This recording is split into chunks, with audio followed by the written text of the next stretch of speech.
it's Sandra King, more in your Boccia Basics series. So we've looked already at how to control line and we've looked at how to control pace.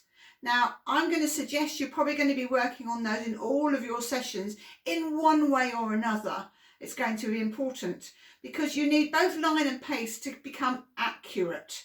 So this is what I'm going to talk today about, is accuracy. And I think it's a great time to introduce the theory idea of the scoring zone or the scoring circle as well. So although the first thing I've got out here is actually a big square target, it's got a series of circles. And you might not be able to see on here, but we get more points. So in this centre circle, we've got 50 points. In this one, we've got 25. In this bigger one, we've got 10. And round the edges, we've got 5 points. So this is also a good time to start introducing how we can vary things, because within our sessions we're likely to have players of different abilities. Now those abilities might be to do with their amount of experience in boccia, with their understanding of boccia, with which classification group they're in, with what equipment they've got. There are so many different reasons.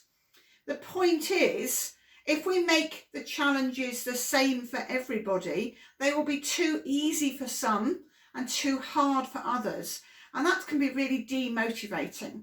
So it's really important as coaches, we try and change our challenges to make them appropriate for each player. So this is a really good example using this target mat, that I could have player 1 might be aiming at the entire mat. So success means getting the ball anywhere on the map. Doesn't matter where it is on the mat, that's success for that player. For player 2, however, might be a fantastically good international player and nothing less than being in that centre circle without touching the lines is going to be their point of success. So we've got 2 players who can use the same target but actually are aiming at different parts. The red player is aiming at the entire target, so a bigger area, and the blue player is aiming at the centre of target, so a very small area. And we could add more players in, obviously, aiming at different levels and different places in the target. So success can be different for each person. You can imagine if we took these 2 players and applied the same task to both of them and said, you've got to get it anywhere on, but if you get 50 points if you get it there, and you've got to get it anywhere on and you get 50 points if you get there, these players like to get really demoralised. They're more likely to score 5 or 10 points than they are 50, whereas this player might score 50 every single time. So we need to balance those things out to make sure they're fair and equitable.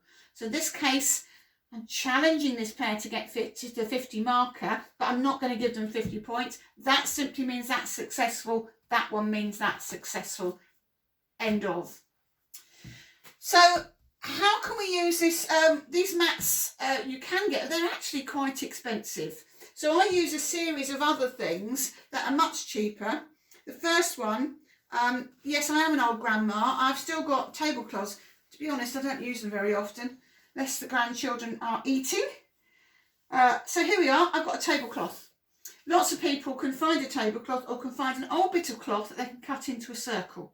So that can become a circular target. Doesn't need to have stuff drawn on it, but if you wanted to, just get an old piece of cloth, draw some things on, you could. And as the players get better, you can make those targets smaller. So here I've got a hoop. That clearly is a smaller target than the tablecloth is. And then this is actually one of those frisbees that you throw, but it's a hoop. It's smaller. So again, for players that have got that improved accuracy, we can go smaller still. And then I've also got some of these throw down spots, a little bit like the Dyson mats that you put under a plate. So if you want to, so that similar size, that one smaller still. So what we've got here is a range of different sizes of target. So I could spread these around on the court, and it may be that my beginner is aiming over on this side of the court at this big target, and my advanced player is playing on this side of the court onto this smaller target, and everything in between. So they've got to control both their line and their pace to be able to reach the target. And we need to make the target appropriate to the needs of the players. And this is a great time to start thinking about what the scoring circle means. So let's say we've taken this jack ball, doesn't matter which player has thrown it, they've thrown it there. And I'm going to put the hoop around the jack ball. I'm going to put the nearest opponent ball just outside that hoop. And what this shows now is that anything, because it's that distance, we need to get within that distance from the jack in order to score. So red simply needs to get anywhere in that scoring circle will be closer. So they don't have to come through here. They can be over here, they can be over here. They can still be closer to the jack. And we can show that by using maybe our calipers.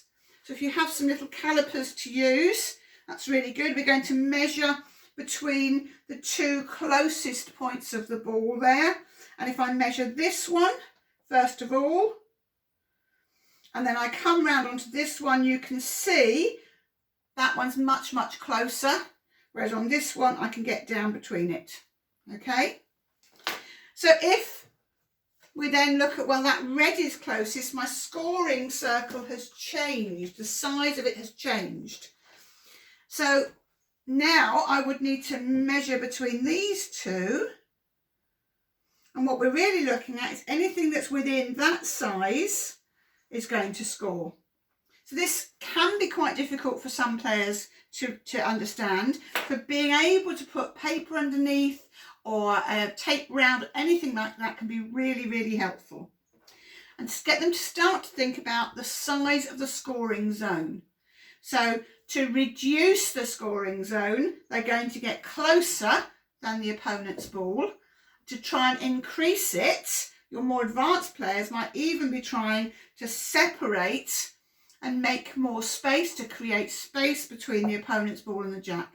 That's much more advanced, but at the time that you're introducing the concept of the scoring circle to a new player, that's also something which you can talk about with a more experienced player, and that is reducing space or creating space in the scoring circle. So accuracy works with circles. Circles around the jack, so the thing you're aiming at is the middle of the circle, really useful. So if I'm going to go back to my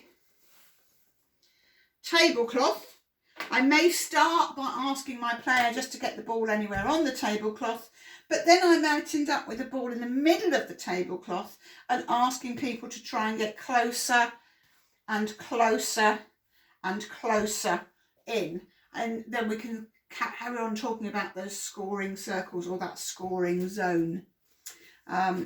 Obviously using the jack ball is better in the middle, but it doesn't show up quite as well on here, which is why I put the red one in there. Using your calipers to show the size of the scoring circle, I think is really important. That's something you can do. If you haven't got calipers, don't worry, you can use a tape measure. This one is a bowls tape measure, but this one's got string here, and string can stretch. So they're better made now where they've got metal, and I think that's a little bit better to use. Even better still are the metal tape measures with the stand at the end that comes up against the ball. That works well as well.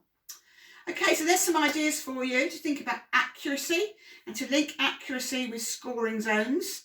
To start with nice big areas so that everybody can be successful, to gradually move the size of the area to make it smaller, and to know that you can use different size targets for different players so they all are challenged. We want to find that place where it's a little bit difficult for them, but they can do it some of the time, and then try to get them to do it more of the time before they move on to a smaller target still. Look, have lots of fun with that, and I'll see you again soon.